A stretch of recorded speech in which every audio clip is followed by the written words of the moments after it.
The City of Angels is in ruins. Once a bustling metropolis, Los Angeles now lay in tatters, its streets filled with debris and its skyline marred by the scars of disaster. The vibrant life that once characterized the city had been replaced by a haunting silence, broken only by the occasional sound of sirens and the distant cries of those searching for loved ones. A disaster, the likes of which hadn't been seen in generations, had ravaged the California coastline. Homes were destroyed. Lives were upended. The once picturesque coastline, known for its beauty and tranquility, now resembled a war zone. Families sifted through the rubble, hoping to salvage any remnants of their former lives. The scale of the destruction was almost incomprehensible, leaving many to wonder how they would ever rebuild. And amidst the wreckage, a blame game was brewing. Government officials pointed fingers, each accusing the other of failing to prepare for the inevitable. Heated debates erupted in the damaged city hall, where the air was thick with tension.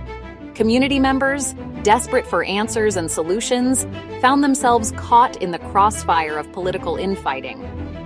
The unity that was needed in such a time of crisis seemed like a distant dream. Enter Donald J. Trump, a man who never shied away from a fight, especially when the well-being of the American people was at stake. With a determined expression, he walked through the chaos, ready to take charge. At a press conference, he spoke with conviction, promising swift action and unwavering support.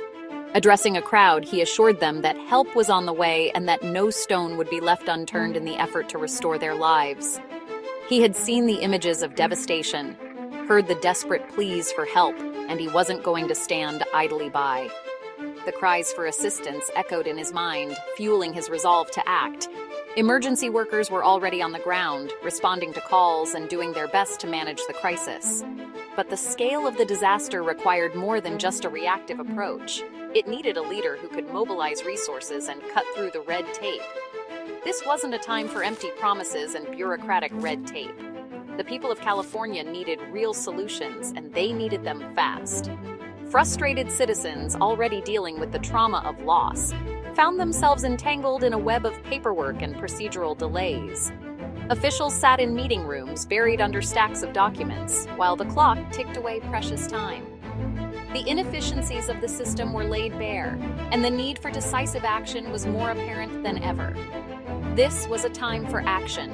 Emergency responders worked tirelessly, risking their own lives to save others.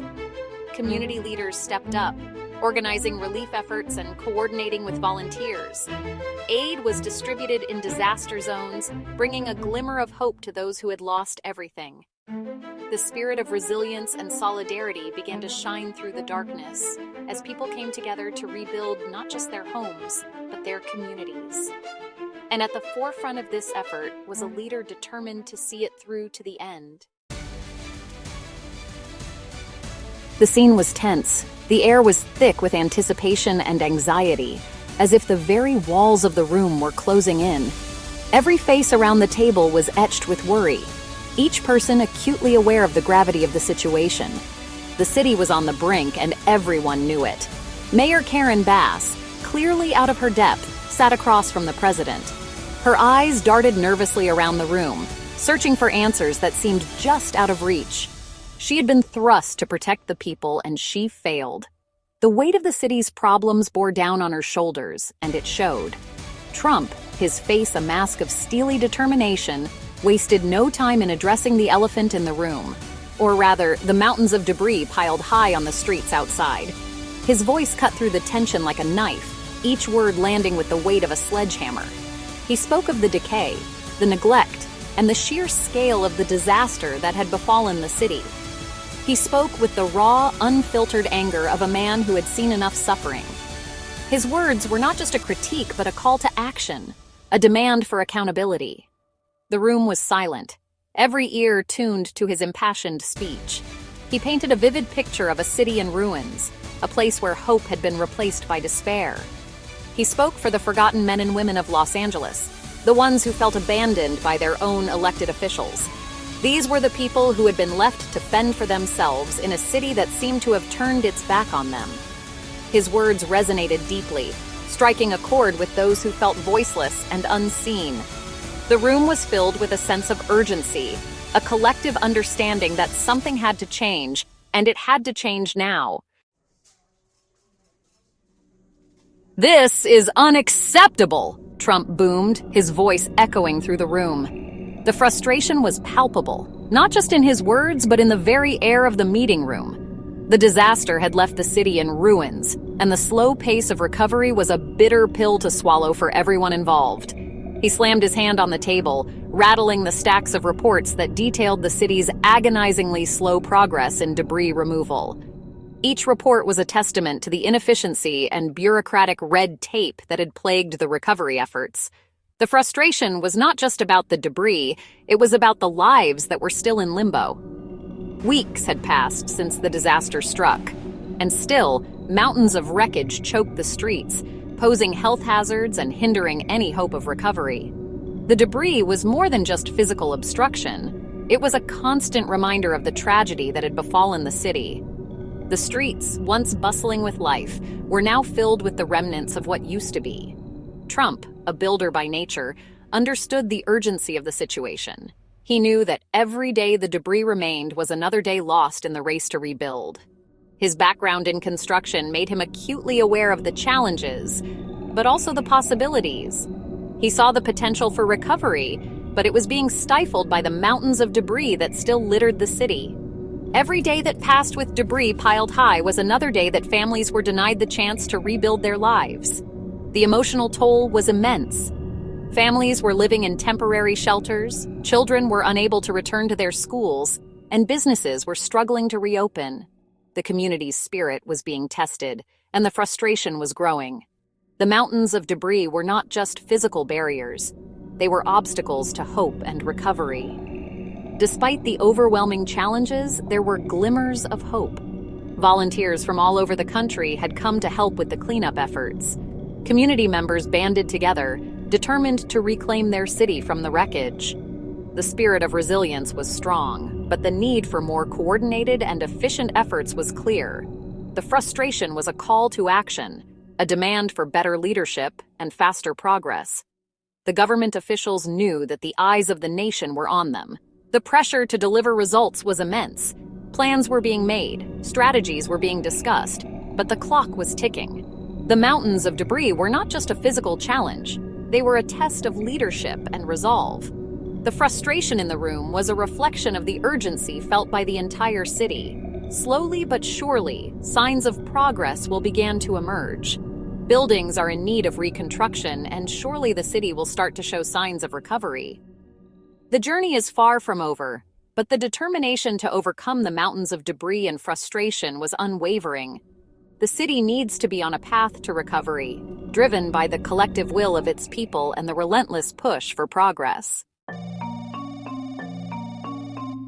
The contrast between the two leaders was stark. Okay, if you find value in this video, please give it a thumbs up and subscribe for more updates. Trump, with his characteristic bluntness, cut through the bureaucratic jargon and demanded answers. He wanted to know why the Army Corps of Engineers wasn't being utilized to its full potential, why permits were being held up, why the people of Los Angeles were being forced to navigate a labyrinth of red tape while their lives lay in ruins. Mayor Bass, on the other hand, seemed flustered, offering excuses and deflecting blame.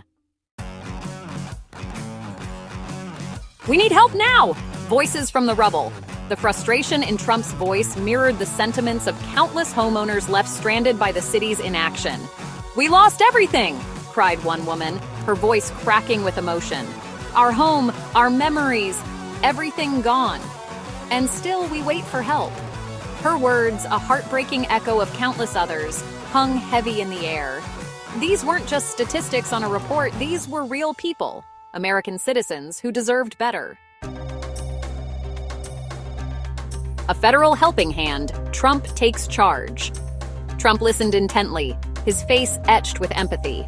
He understood their pain, their anger, their desperation, and he vowed to do something about it.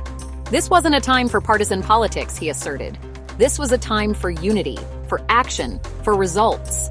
He pledged to cut through the bureaucracy, to unleash the full force of the federal government, to ensure that the people of Los Angeles received the aid they so desperately needed. The buck stops here.